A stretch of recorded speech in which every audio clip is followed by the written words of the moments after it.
जीवन वेद नैतिकता साधना की आधार भूमि है, पर यह याद रखना चाहिए कि नैतिकता साधना का चरम लक्ष्य नहीं है और नीतिवादी होना दूसरों के लिए भले ही चरम आदर्श हो, पर एक साधक के लिए जीवन में कोई महत्वपूर्ण अवस्था नहीं है।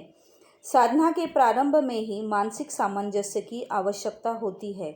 इसी मानसिक सामंजस्य का नाम नैतिकता या मोरालिटी है। बहुत बार लोग कहते हैं, मैं धर्म कर्म कुछ नहीं समझता, सत्य पथ पर रहूँगा, झूठ नहीं बोलूँगा, बस इतना ही यथेष्ट है और इससे अधिक कुछ करने की या सीखने की आवश्यकता नहीं। नैतिकता सामंजस्यपूर्ण जीवन बिताने का प्रयत्न है। इसे स्थिर शक्ति कहने की अपेक्षा गतिशील शक्ति कहना कहीं अधिक ठीक होगा, क्योंकि इससे प्रतिक्षण अपने अंदर के विरोधी भाव के विरुद्ध लड़कर बाहरी साम्य को ठीक रखना पड़ता है। यह अंतर और बाहर की साम्य व्यवस्था नहीं है। बाहर के प्रलोभन में पड़कर यदि भीतरी असाम्य खूब बढ़ जाए और इस कारण मानसिक विकृति उग्र भाव से दिख पड़े, तो लड़ने की भीतरी शक्ति भी हार सकती है और फलस्वरूप बाहरी साम्य या दिखावटी नैतिकता किसी भी क्षण टूट सकती है। इसीलिए नीतिवाद कोई लक्ष्य नहीं है, कोई स्थिर शक्ति भी नहीं है। नीतिवादी की नीति तो किसी भी क्षण नष्ट हो सकती है। जो नीतिवादी 2 रुपये घूस का लोभ रोक सका है, वह 2 लाख रुपए का भी लोभ रोक सकेगा। यह बात दृढ़तापूर्वक नहीं कही जा सकती। इतना होने पर भी मनुष्य के जीवन में नीतिवाद एकदम मूल्यहीन नहीं है। नीतिवाद एक अच्छे नागरिक का लक्ष्य है और साधना मार्ग की तो यही से यात्रा प्रारंभ होती है।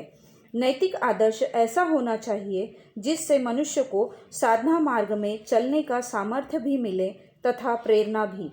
यूँ तो नैतिकवाद में देश काल एवं पात्र संबंध से विभिन्नता संभव भी हो सकती है, क्योंकि नीतिवाद देश काल पात्र के सामंजस्य रखने के प्रयत्न पर निर्भर करता है, किंतु नीतिवाद का चरम लक्ष्य है बाह्य संप्राप्ति और इसीलिए उसमें अपेक्षितता का दोष तो किसी भी तरह संभव नहीं है।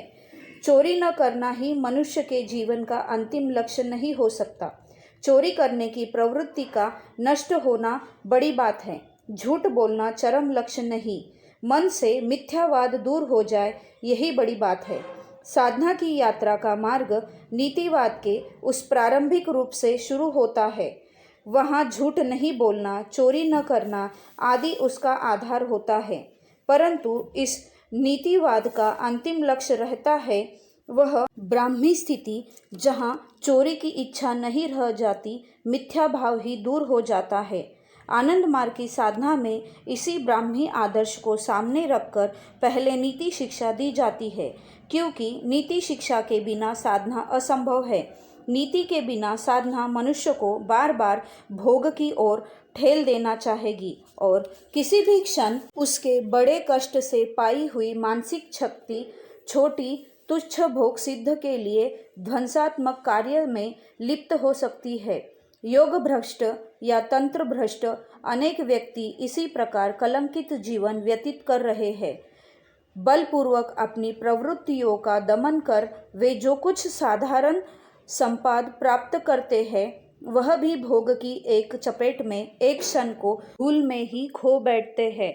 इसीलिए कहा जाता है कि साधना आरंभ करने के पहले से ही सतनीति अपनानी होगी। जो नीति नहीं अपनाता वह साधना मार्ग में आकर अपना तथा देश का अहित न करे। आचार्यों ने ऐसी घटना अवश्य देखी होगी कि स्वार्थ में अंधे लोग इस नीति को मानने के डर से आनंद मार्ग से ही डरते हैं। अपनी क्षुद्र स्वार्थ सिद्धि में असुविधा होगी, यह सोचकर मार्ग के प्रचार से शंकित हो उठते हैं और अपनी असाधुता तथा दुर्बलता को छिपाने की कोशिश में मार्ग की निंदा करते हैं। किंतु यह जान रखो कि जिसमें नीति ज्ञान नहीं है, वह मनुष्य कहलाने योग्य नहीं है। वह कितनी भी कोशिश क्यों न करे, पर बड़ी बड़ी बातों की आड़ में अपने मन की मलिनता को अधिक दिन ढक कर नहीं रख सकता।